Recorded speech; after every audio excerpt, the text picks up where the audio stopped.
नमस्कार, आप देख रहे हैं नवयुग टीवी और मैं हूं आपके साथ अभिनव कुमार। अभी हम दिल्ली के जंतर मंतर पर मौजूद हैं और आज हमारे साथ कुछ खास लोग हैं। मैं खास इसलिए कह रहा हूं कि इस देश में कानून व्यवस्था बहुत ही कड़ी मानी जाती है, लेकिन जो भी व्यक्ति इस देश में कानून व्यवस्था से पीड़ित हो चुके हैं, वकीलों से पीड़ित हो चुके हैं, जज से पीड़ित हो चुके हैं, उनके ऑर्गेनाइजेशन के ये हेड है। तो इनसे ही हम जानने की कोशिश करते हैं किस मांग को लेकर दिल्ली के जंतर मंतर पर लगातार प्रदर्शन कर रहे हैं। किस मांग को लेकर आप लोग प्रदर्शन कर रहे हैं? हम यही चाहते हैं जी, अदालतों में जो न्याय हो वो पारदर्शी हो और हर सबूत को सुना जाए। मेरे पास ऐसे बहुत सारे लोग आते हैं जिनकी एप्लीकेशन जो अदालत में केस में देते हैं वो गायब कर दी जाती है। ऐसा ही मेरा एक मामला है 20 साल पुराना, जो 14 पुलिस कर्मचारियों का रिश्वत लेते हुए मैंने पकड़ाया था। अब आप हैरान होंगे, 20 साल बाद जब उसके सुनवाई का समय आया, उसमें से जो फिल्म बनी हुई थी वो ही गायब कर दी गई। उसके बाद मैंने शिकायत की पुलिस कमिश्नर लुधियाना और सेशन जज लुधियाना के पास। अभी उसको 9 महीने से कोई सुनवाई नहीं हो रही। यानी कि फिर हमारे जज साहब कहते हैं, बाबरी मस्जिद कांड में भी, 2G घोटाले में भी हम तो अदालत खोलकर बैठे रहे, कोई सबूत पेश करने के लिए नहीं आया। हम सबूत पेश करना चाहते हैं और हमारे पास हैं, लेकिन जज साहब को दिखाई नहीं देते या वो देखना नहीं चाहते। ऐसा मामला है। आप हैरान होंगे, कोर्ट फाइल से सबूत गायब। ये है मेरे देश की न्याय व्यवस्था। इसमें हम सुधार के लिए बहुत 2006 से लगातार यहाँ पर आ रहे हैं। हम हमेशा अपने देश की न्यायिक व्यवस्था को लेकर बड़ी बड़ी बातें करते हैं, लंबी लंबी बातें करते हैं। आप देख सकते हैं, आपके सामने जीता जागता उदाहरण है। अगर कोई पीड़ित अपने न्याय के लिए अदालत में जाता है, अपना प्रस्तुत पेश करता है, अपने कागजात पेश करते हैं, उसके फाइल से अगर कागजात गायब हो जाए तो वो पीड़ित कहाँ जाएगा? ये साफ तौर पे सवाल है। मैं सरकार से भी आग्रह करता हूँ कि इस पे कोई ना कोई कार्रवाई, और मैं आपसे जानने की कोशिश करता हूँ, मैं अगर पीड़ित हूँ, मैं अगर कोई कागजात लेके अदालत में जाता हूँ, अगर मेरा कागजात गायब हो जाए तो फिर जो पीड़ित हैं उसको न्याय कैसे मिल पाएगा? बिल्कुल जी, यही कुछ हो रहा है। मेरे पास जब से मैंने संस्था ये फेसबुक पर बनाई है, मेरे पास बहुत सारे लोग आते हैं और आप हैरान होंगे, लोग 7 वकील बदली कर चुके हैं, लेकिन वकील बिक जाते हैं, सामने वाली पार्टी से मिल जाते हैं। ये देश का बहुत बड़ा एक दुर्भाग्य है कि हम लोग कहते थे देख लेंगे तुमको अदालत में। अदालत में भी कुछ नहीं है। अदालत बरबरा चुकी है, ख़त्म हो चुकी है। देश की सरकारों को इस बारे में कुछ सोचने की ज़रूरत नहीं है। नेता को तो देश में कोई मतलब है नहीं। देश के जितने भी राजनीतिक दल हैं, मैं हर एक राजनीतिक दल की बात कर रहा हूँ। किसी को आम जनता से कोई मतलब है नहीं। जब चुनाव आएंगे, लंबे लंबे वादे होंगे, वोट लेने का टाइम आएगा, हम जनता के बीच जरूर आएंगे और वादे करके वोट लेके चले जाएंगे। लेकिन जनता हमेशा न्यायिक व्यवस्था पर विश्वास करती है और अपने कोई भी काम, कोई भी मुद्दा होता है उसमें अपने न्याय के लिए सरकार से गुहार लगाती है। सब तो अदालत पर विश्वास करती है। अगर अदालत में इस तरीके का घटना होता है तो फिर वो जनता, जो आम नागरिक है, वो कहाँ जाएगा देश की? ये सोचने वाला मुद्दा, ये कोई मजाक का मुद्दा नहीं है कि हम इसमें हंसी से इस मुद्दे को उड़ा दें। ये देश के अगर जिस दिन भी क्रांति होगी, ये अदालतों के अन्यायपूर्ण व्यवहार के कारण होगी। हमारा देश तभी विकास कर सकता है जब तक हम अदालत पे विश्वास ही नहीं कर पाएंगे। इस तरीके की जो घटना में देखने को मिलेगी, हम अदालत पे कैसे विश्वास कर पाएंगे? मैं आपसे जानने की कोशिश करता हूं कि इस पूरे घटनाक्रम को लेकर आप लोग किसी उच्चतर पदाधिकारी से या फिर किस सरकार के कोई जो नेतृत्व करते हैं उनसे आपने बातचीत की थी? सर, पिछले 10 सालों से high court, supreme court, law ministry, प्रधानमंत्री, राष्ट्रपति, कितनी सारी चिट्ठियां पड़ी हुई हैं, सबको भेजे हुए हैं। इवन कि यहाँ तक कि खून से भी चिट्ठी लिख के भेजी हुई है राष्ट्रपति जी को, अपना प्रधानमंत्री को, ऐसे बोबड़े जी जो पिछले हमारे चीफ जस्टिस थे उनको, चीफ जस्टिस को, जो पंजाब हरियाणा हाई कोर्ट के रविशंकर झा जी को, उनके पास पड़ी हुई है। और पिछले 1 साल से खून से चिट्ठी लिखी होने के बाद भी वो सुनवाई नहीं हो रही है। सबसे पहुंच गया, हाई कोर्ट से, सुप्रीम कोर्ट से, प्रधानमंत्री, राष्ट्रपति ऑफिस से, सबके पास, सबसे पहुंच चुके हैं हाई कोर्ट में, लेकिन कोई सुनवाई नहीं है। मैं आपको बता दूं कि मैं एक अदालती कर्मचारी हूं। अगर अदालती कर्मचारियों को न्याय नहीं मिलेगा तो आप ये देखो जनता को न्याय कहां से मिलेगा? सबसे पहले तो यही सवाल होता है। यहाँ पे कई हमारे एम्प्लॉइज हैं, court employ, Punjab, Haryana, UP के एम्प्लॉइज हैं, जिनके साथ अन्याय हो रहा है, जिनके ऊपर 307 तक के झूठे मुकदमे हो गए हैं और जिनके कितनी इंक्वायरी, कंटेम्प्ट ऑफ कोर्ट का केस तो मुझ पे भी चल रहा है कि अदालतों में भ्रष्टाचार है ही नहीं। और अगर नहीं है तो मैं आपको कुछ चीजें बताता हूँ। Justice Markandey Katju, chief justice, ex chief justice है सुप्रीम कोर्ट के, वो कहते हैं 50% हायर जुडिशरी है, करप्ट है। और वो कहाँ बोले? पंजाब हरियाणा हाई कोर्ट के अंदर। ये आप गूगल पे सर्च मारना। 1.5 करोड़ रुपए में पंजाब हरियाणा हाई कोर्ट में बलविंदर कुमार शर्मा जज ने वहाँ पे 1.5 करोड़ रुपए में पेपर लीक कर दिया, पेपर बेच दिया। आप गूगल पे सर्च मारना paper leak scam Punjab Haryana का, ठीक है जी। ये सर्च मारने के बाद उनके ऊपर FIR होती है, लेकिन कैंसिल कोई नहीं होती। जो पहले जो हुई है उनके राज में, जो उन्होंने भर्तियां करी, उनमें से कोई कैंसिल नहीं करी, ठीक है ना। बट लेकिन कहने का मतलब है उसी के ऊपर पकड़ के FIR जरूर होगी उनके ऊपर, लेकिन पिछली जो भर्तियां हुई हैं उनके ऊपर कोई जांच बिठाई नहीं गई, ठीक है जी। उसके बाद जो है जी जस्टिस दीपक गुप्ता जी कहते हैं, सुप्रीम हाई कोर्ट के जस्टिस दीपक गुप्ता जी कहते हैं न्यायपालिका जो है पैसे वाले और ताकतवर के पक्ष में हो गया, तो हम गरीब आदमी कहाँ जाएंगे। जस्टिस खेर जी कहते हैं कि अगर पैसे नहीं तो न्याय की तरफ देखना गुनाह है। ये आपने ये देखा हो, फेसबुक पे कई बार देखा होगा, ये ट्रेंड हो रहा है, ठीक है क्या जी। आप ये सब गूगल पे सर्च मारो, मैं क्यों बोलूं। जस्टिस आर के जैन जी कहते हैं कि भैया अपना जो हाई कोर्ट जो है निचले जजों को संरक्षण देती है, उनसे काम छीन लिया जाता है, यानी कि अब जजों के ऊपर भी जो ईमानदारी से काम करना चाहते हैं उनका काम छीन लिया, दबाव बनाया जाता है। फिर जो है अभी कल परसों की बात है कि अपना भिवानी में एक जज ADJ हैं विवेक नाजिर जी, उनके ऊपर महिला वकील को छेड़छाड़ के आरोप में उनके ऊपर FIR हुई है। मैं आपको FIR की कॉपी भी दे सकता हूँ, ठीक है जी। रंजन गोगोई जी का आपके पास कहाँ है? एक हीरा सिंह जज है, पंजाब अमृतसर में होता था, उसके एक तो क्लास 4 से गलत काम कराते हैं, इलीगल काम कराते हैं, जिसकी सजा डिसमिसल तक है, लेकिन आज तक कोई डिसमिसल नहीं हुआ। हमारे कई क्लास 4 कर्मचारी सुसाइड करके जजेस का नाम लेकर, FIR भी होती है, खाना पूर्ति होती है, लेकिन वो बरी हो जाते हैं और उसके बाद वो प्रमोशन भी ले जाते हैं, ठीक है जी। अब हीरा सिंह जी की बात कर रहा हूँ, वो उनके साथ लेडीज महिला पहले तो गलत गैर कानूनी तरीके से अपने घरों में काम करवा रहे थे, फिर उनको कहते तुम बड़ी खूबसूरत हो, मेरी मसाज कर दो। इसके ऊपर 15 साल वो लड़की वो केस लड़ती है। उसके बाद जो है आखिर में रंजन गोगोई जी के केस की तरह उसमें भी ना तो लेडीज को सजा होती है ना जज को सजा होती है, दोनों वो एक तरह से दबा दिया जाता है। क्यों दबा दिया जाए? इसमें से दोनों का कोई कसूर नहीं था, तो 15-15 साल अदालत का टाइम क्यों खराब किया? और 5 करोड़ केस पेंडिंग है, तो इसका मतलब फालतू के केस सुनने के लिए बैठी है हाई कोर्ट या सुप्रीम कोर्ट। क्यों नहीं इन दोनों के ऊपर एक्शन लिया गया? तारीख पे तारीख भुगतने के लिए हम यहाँ पे नहीं बैठे हैं, हमें न्याय चाहिए और हम चाहते हैं न्याय जो है करप्शन फ्री और ट्रांसपेरेंट हो। इसके लिए ऑडियो वीडियो रिकॉर्डिंग की डिमांड करते हैं। हम कर्मचारी जो है अपनी इंक्वायरीज में हमारे साथ सुनवाई नहीं होती। हमने एप्लीकेशन लगाई है, उसके ऊपर कोई सुनवाई नहीं है। कोई डिफेंस में एप्लीकेशन देते हैं, उसमें कोई सुनवाई नहीं है। डिफेंस में अपने गवाह को बुलाना चाहते हैं, उसमें कोई सुनवाई नहीं है। सर जी इतना पागल नहीं है हम कि अपने घर से पैदल यात्रा करके आया हूँ पंजाब हरियाणा हाई कोर्ट से सुप्रीम कोर्ट तक। पागल नहीं हूँ कि मैं अपने आप ही कोर्ट कर्मचारी हूँ। पता है कंटेम्प्ट ऑफ कोर्ट का केस चल रहा है ऑलरेडी। मैं कह रहा हूँ मेरी एक नहीं करीब 450 वीडियो पड़ी है यूट्यूब के ऊपर, dark side of Indian judiciary के ऊपर। आप चेक कीजिए, अगर झूठ बोल रहा हूँ तो सब कुछ सबूत तो समेत मिलेगा। एक बात बोल रहा हूँ तो उसका सबूत साथ दे रहा हूँ। आज यहाँ पे हूँ 100 पेज का सबूत दे रहा हूँ और 25 पेज की रिप्रेजेंटेशन दे रहा हूँ जंतर मंतर पे। और प्रधानमंत्री, राष्ट्रपति जी को, लॉ मिनिस्ट्री, होम मिनिस्टर, कल सुप्रीम कोर्ट के चीफ जस्टिस तक के ऑफिस में देखे आए। ऐसे नहीं आ गए सर, हम समझदार हैं। और अभी तो जस्टिस चंद्रचूड़ ने बोला कि बुद्धिजीवियों को भ्रष्टाचार के खिलाफ आवाज उठानी चाहिए। हम तो उन्हीं का काम कर रहे हैं, उन्हीं की आज्ञा मान रहे हैं कि भ्रष्टाचार के खिलाफ आवाज उठा रहे हैं। और जो सबसे पहले कहा अदालतों में साफ होनी चाहिए।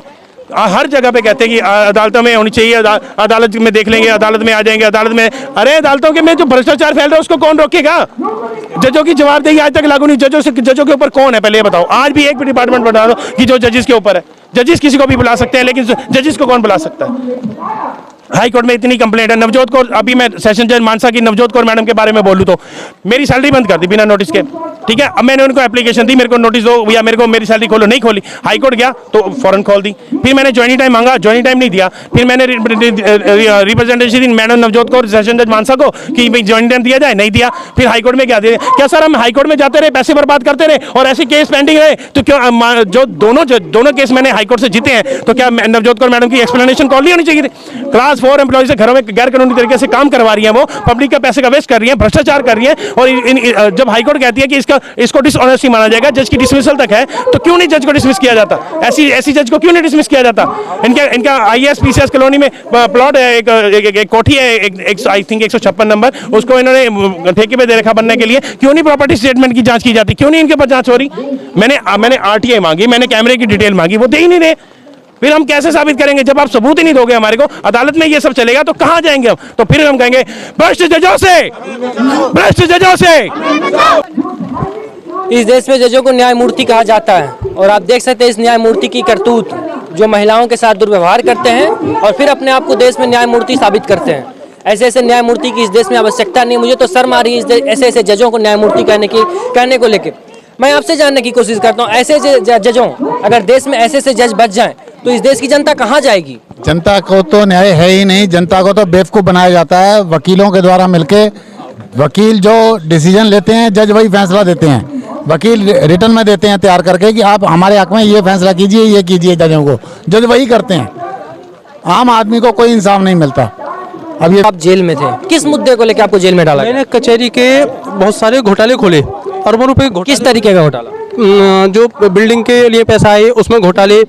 इतना ही नहीं, कचहरी में महिलाओं को जबरन मजबूर करना, दलित महिलाओं को जबरन मजबूर करना और कर्मचारियों पे सीट पे बैठे हुए पे हमला करना।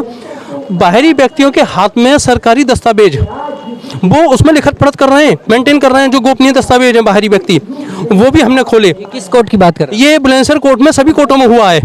और जब मैंने ये केस इलाहाबाद हाई कोर्ट में रिट संख्या C-3255 सन 17 में मैंने ये डाला, तो अली जामीन जी जिला न्यायाधीश बुलंदशहर तत्कालीन उस समय जो थे, उन्होंने अपने काउंटर एफिडेविट में सारे अपराधों को कबूल किया और उनको ही मेरी जांच सौंप दी गई कि इनके खिलाफ अगर विभागीय जांच चल रही है तो उसको तय किया जाए और टर्मिनेट कर दिया जाए अगर हो रहे हैं तो। ये जब फिर फाइल पहुंची चीफ जस्टिस दिलीप बाबा भोसले जी के सामने, तो उन्होंने फाइल को पढ़ के देखा और उन्होंने कहा ये काफ़ी गंभीर मामला है, इसमें मैं स्वयं संज्ञान ले रहा हूँ। और तब से ही फाइल गायब है। सीबीआई की फाइल भी छिपा ली गई है। जब मैंने उस पर 307 का केस खोला तो उसने पता है क्या काम करा, मुझे जेल में मरवाने की कोशिश करी। मुझे बुलंदशहर जेल से अलीगढ़ जेल भेजा और अलीगढ़ जेल में मुझे मरवाने की कोशिश हुई। मेरे पास प्रूफ है। फिर 6 महीने की सज़ा कंटेम में होती है, मुझे 22 महीने कंटेम में जेल में रखा गया। क्यों? और मुझे कॉपी नहीं दी गई कि मुझ पर आरोप क्या है। ये जेल हमारे न्यायाधीशों की करतूतें हैं। हम इस देश में सच बोलने वाले के साथ यही होता है। अगर हम सच बोलेंगे तो कल मैं अदालत के पीछे मैं 4 दीवारी में बंद हो जाऊंगा। सच बोलने की इस देश में जरूरत नहीं है। अगर हम झूठ बड़े बड़े वादे करेंगे, झूठ बड़े बड़े लंबे लंबे झूठ बोलेंगे, तो इस देश में यही हम खुले आम घूमेंगे, हमें पूछा जाएगा इस देश में। अगर यही हम सच बोलना शुरू कर दें तो हमें इस देश में 4 दीवारी में बंद कर दिया जाएगा। माननीय मुख्यमंत्री योगी जी की सरकार में मुझ पर झूठा केस लगा है, जो ये कहते हैं कि मेरा सुशासन चल रहा है, अच्छा शासन है।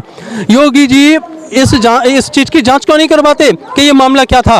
और अब मुझे जेल में जेल में भेजने की तैयारी है, मेरा कत्ल करने की तैयारी है। और इसके जिम्मेदार अली जामीन होंगे और जयप्रकाश शर्मा, अवधेश शर्मा, ये मेरे अगर साथ कुछ भी होती है तो ये होंगे। और मेरे आपसे हाथ जोड़ के प्रार्थना है कि देश में सुशासन लागू कीजिए, कानून व्यवस्था लागू कीजिए, जिससे आम आदमी को न्याय मिल सके। कहीं देश में एक भयंकर विद्रोह पैदा ना हो जाए। भारतीय जनता पार्टी की जब सरकार बनी थी तो देश के जनता में एक अलग उम्मीद की लौ जली थी कि अब हमारे देश की लॉ एंड ऑर्डर सुधर जाएगी। लेकिन उत्तर प्रदेश के मुख्यमंत्री योगी आदित्यनाथ के शासनकाल में अगर इस तरीके का मामला सामने आता है तो क्या हम किस पे भरोसा करके जाएं, कहाँ जाएं? आखिरी पड़ा होता है किसी भी इंसान का कानून के पास जाना। अगर कानून इस तरीके की शर्मिंदगी भरी काम करती है तो शर्म आती है मुझे इस देश के कानून व्यवस्था पे सवाल खड़ा करने में और सरकार कानून व्यवस्था पे बात करने में। क्या कहना चाहते हैं? नमस्कार जी, मेरा नाम भोगी राम है, मैं डिस्ट्रिक्ट कोर्ट फरीदाबाद से। पहली बात तो यह है, मोदी जी ने कहा कि सबको न्याय मिलेगा और अच्छी उनकी बात थी कि भी सबको उम्मीद जगी थी कि न्याय मिले। परंतु जहाँ जुडिशियल डिपार्टमेंट है उनकी बहुत बड़ी जिम्मेदारी है, संवैधानिक जिम्मेदारी, संवैधानिक पदों पर बैठे रहें कि भी देश की जनता को न्याय मिले, कर्मचारी को न्याय मिले। परंतु यहाँ तो छोटे छोटे मुद्दों पर, जैसे कि मेवात के अंदर पीने का पानी नहीं कोर्ट के अंदर, वो मैंने जिला न्यायाधीश को लेटर लिखा, 2 साल तक कोई कार्रवाई नहीं की। 7 मई 2015 को ऑनरेबल सुप्रीम कोर्ट को, ऑनरेबल हाई कोर्ट को, ऑनरेबल लॉ मिनिस्टर को हमने रिप्रेजेंटेशन भेजी। ऑनरेबल सुप्रीम कोर्ट ने PIL मानकर उन पर एक्शन लिया और वहाँ पर 2 आरोप लगवाए। उसके बाद ऑनरेबल हाई कोर्ट ने मुझे पनिश कराया इंक्वायरी करा के। हमारे साथ एक बच्ची है जिस बच्ची का पढ़ने का उम्र था और वो बच्ची अभी इस देश की शासन व्यवस्था से पीड़ित होकर यहाँ जंतर मंतर पर प्रदर्शन करने के लिए मजबूर हो चुकी है। तो शर्म आनी चाहिए इस देश के शासन प्रशासन को और उस देश की मोदी सरकार को। या फिर हम उत्तर प्रदेश की बात करें तो योगी सरकार जो हमेशा अपने आप को बुलडोजर की कार्रवाई लेके पूरे देश में जाने जाते हैं, चुनाव के टाइम पे लंबे लंबे वादे करते हैं। देख लीजिए आपके लंबे लंबे वादे कहाँ हैं। क्या कहना चाहती हो आप?